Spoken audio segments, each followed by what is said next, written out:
നിൽക്ക്. പോകാൻ വരട്ടെ. ചില കാര്യങ്ങൾ അറിയാനുണ്ട്. അതറിഞ്ഞിട്ടേ ഞാൻ പോകൂ. പബ്ലിക് റോഡായതുകൊണ്ട് ആട്ടിപ്പുറത്താക്കാൻ പറ്റില്ല. പിന്നെ നാട്ടുകാരെ വിളിച്ചു കൂട്ടാം, വിരോധമില്ല. പക്ഷേ സംസാരിക്കുന്നത് അവരുടെ മുമ്പിൽ വെച്ചായിരിക്കുന്നു മാത്രം. എനിക്കൊന്നും നിങ്ങളോട് പറയാനില്ല. ഉണ്ടെന്ന് എനിക്കറിയാം. നിനക്ക് മാത്രമേ അത് പറയാൻ കഴിയൂ. നിന്റെ ചേട്ടനെ കൊന്ന് നിന്റെ കുടുംബം അനാഥമാക്കിയ ആ ശവം തീരി പട്ടികളുമായിട്ട് കൂടുതൽ അടുപ്പം നിനക്കാണല്ലോ.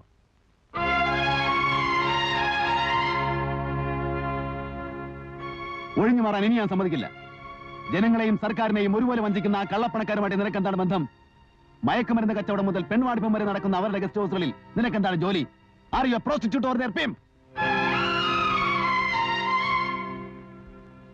ജനു എന്നോട് പറഞ്ഞിട്ടുണ്ട്, അവന്റെ ദുഃഖങ്ങൾ അറിയാവുന്ന ഏക വ്യക്തി നീയാണെന്ന്. അവന് ജോലി കിട്ടാൻ വേണ്ടി നിന്റെ കാതിലും കഴുത്തിലും കിടന്ന ആഭരണങ്ങൾ നീ അവൻ അഴിച്ചു കൊടുത്തു. കല്യാണത്തിലെ ചേട്ടൻ വിഷമിക്കാതിരിക്കാൻ വേണ്ടി ഒത്തുവന്ന ബന്ധം നീ ഇഷ്ടമല്ലെന്ന് പറഞ്ഞു. നിന്നെ ഓർത്താണ് അവൻ ആത്മഹത്യ ചെയ്യായിരുന്നു. നിനക്ക് വേണ്ടിയാണ് അവൻ ജീവിച്ചിരുന്നത്. ആ നീയാണോ ഇന്ന് അവനെ കൊന്ന കഴുകന്മാർക്ക് വേണ്ടി കാവലിരിക്കുന്നത്?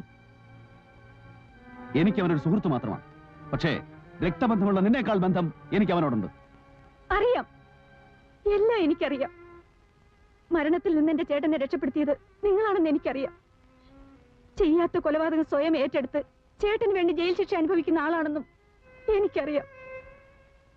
എന്നോട് മാത്രം ചേട്ടൻ എല്ലാം തുറന്നു പറയുമായിരുന്നു. പക്ഷേ നിങ്ങൾ രക്ഷിച്ച എന്റെ ചേട്ടനെ ഞങ്ങൾക്ക് രക്ഷിക്കാൻ കഴിഞ്ഞില്ല. നിങ്ങളിവിടെ ആദ്യം വന്നപ്പോ തന്നെ ആരാണെന്ന് എനിക്ക് മനസ്സിലാവാഞ്ഞിട്ടല്ല, നിങ്ങളെ നേരിടാൻ കഴിയാതെയാണ് ഞാൻ വാതിൽ കൊട്ടി അടച്ചത്. നിയന്ത്രിക്കാൻ കഴിയാത്തത് കൊണ്ടാണ് നിങ്ങളിൽ നിന്ന് ഞാൻ ഒഴിഞ്ഞു മാറിയത്. എന്റെ അവസ്ഥ അതായിപ്പോയി. എന്റെ ചേട്ടനെ കൊന്നാണെന്ന് എനിക്കറിയാം.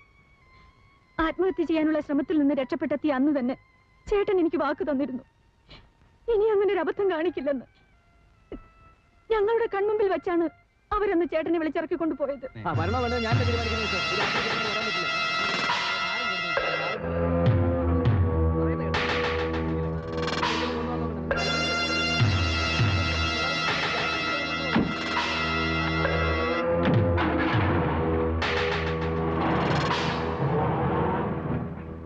വെളുക്കുന്നത് വരെ ചേട്ടന്റെ വരവും കാത്ത് ഞങ്ങൾ ഉറങ്ങാതിരുന്നു.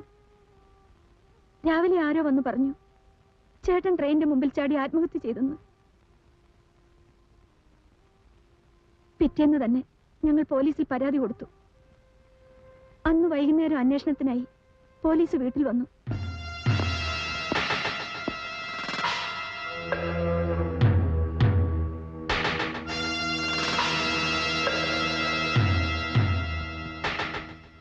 നിങ്ങൾ രണ്ടുപേരും സ്റ്റേഷനിലേക്ക് വരണം.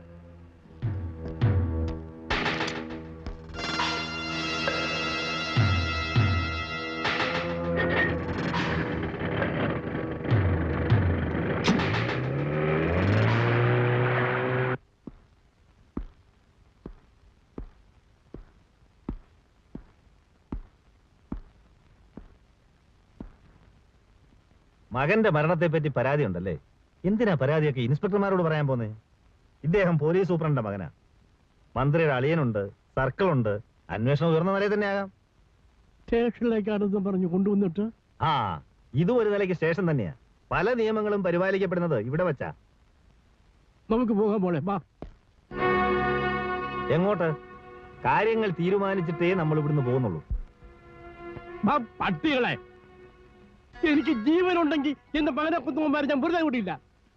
ഞാൻ അക്ഷരം പഠിപ്പിച്ച 1000കണക്കിന് പിള്ളേരുണ്ട് ഈ നാട്ടില്. അവരെ കൊണ്ട് ഞാൻ പകരം ചോദിപ്പിക്കും.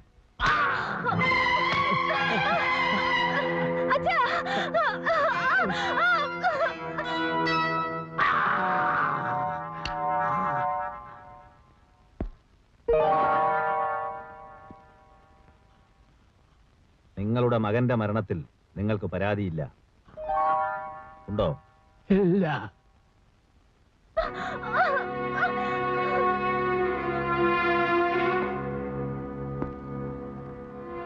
ഇന്നു മുതൽ ഞാൻ പറയുന്നതേ നീ കേൾക്കൂ.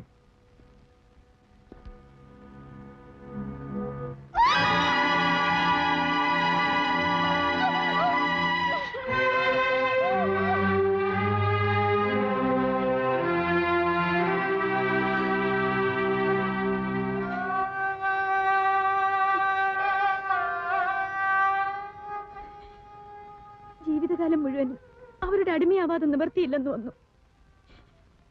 മരിക്കാൻ പേടിയുണ്ടായിട്ടല്ല. വയസ്സായ അച്ഛനും അമ്മയ്ക്കും ഞാനല്ലാതെ വേറെ ആരുമില്ലല്ലോ.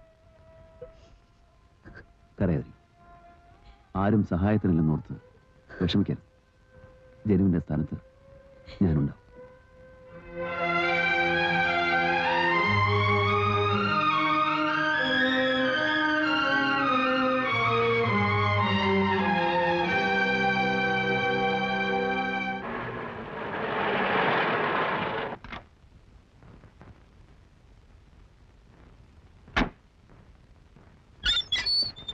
അങ്കിളെ, വക്കീൽ അങ്കിളിന് എങ്ങനെയുണ്ട്?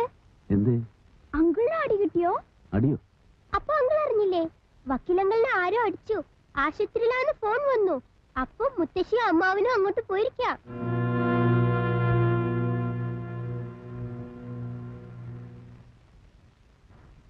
ഭാഗ്യമുള്ള ആളാ വക്കീല്. അല്ല, ഈ മുഖത്ത് കൊണ്ടാടി കണ്ണിലായിരുന്നെങ്കിലോ? എന്നാ പിന്നെ സൗകര്യായി. ഈ മോന്ത കാണാതെ കഴിയല്ലോ. കുഞ്ഞിക്കണ്ണ, ഞാൻ നിന്നോടല്ല സംസാരിക്കുന്നത്. വക്കീലെ, നമുക്ക് ആ വീട് മാറുക. ഒരു നാശം പിടിച്ച വീടാണ്. പോലീസ് സ്റ്റേഷനിൽ കയറി തല്ലുകൊണ്ട് എന്തെല്ലാം പുലിവാലികളാണ്. വെറുതെ വീടിനെ പറ്റി നീ കുറ്റം പറയരുത്.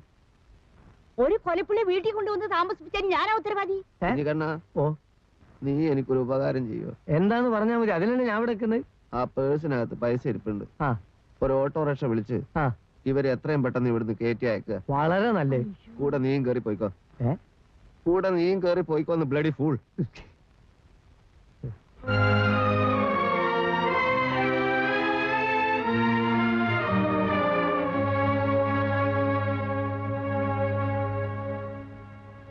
എന്താ ഉണ്ടായത്? 7 അടി 3 ചവിട്ട്, ഇരുമ്പ് കട്ട കൊണ്ടുള്ള ഇടി, കനത്തത് 2 എണ്ണം, പിന്നെ പുറത്തു പറയാൻ കൊള്ളാത്ത ഭാഷയിലുള്ള കുറെ ചീത്ത. ഇത് വെറും അഡ്വാൻസ് ആണത്രേ. ആരാ ഇത് ചെയ്തത്? പിടിക്കുന്നതിന് മുമ്പ് മേൽവിലാസം ചോദിച്ചില്ല. എന്തായാലും നാളത്തെ അവാർഡ് ഫംഗ്ഷന് ഞാൻ വരാം. മറ്റന്നാൾ പരോള് കഴിഞ്ഞ് താൻ തിരിച്ചു പോകുമല്ലോ. അത് കഴിഞ്ഞേ ഞാൻ വീട്ടിലേക്കുള്ളൂ. ഇവിടെ കുറച്ചുകൂടെ സേഫാണ്. വക്കീലെ, നമുക്കിനിയും ഒരുപാട് കാര്യങ്ങൾ ചെയ്യാനുണ്ട്. ഞാനിപ്പോ ഗീതയെ കണ്ടിരുന്നു.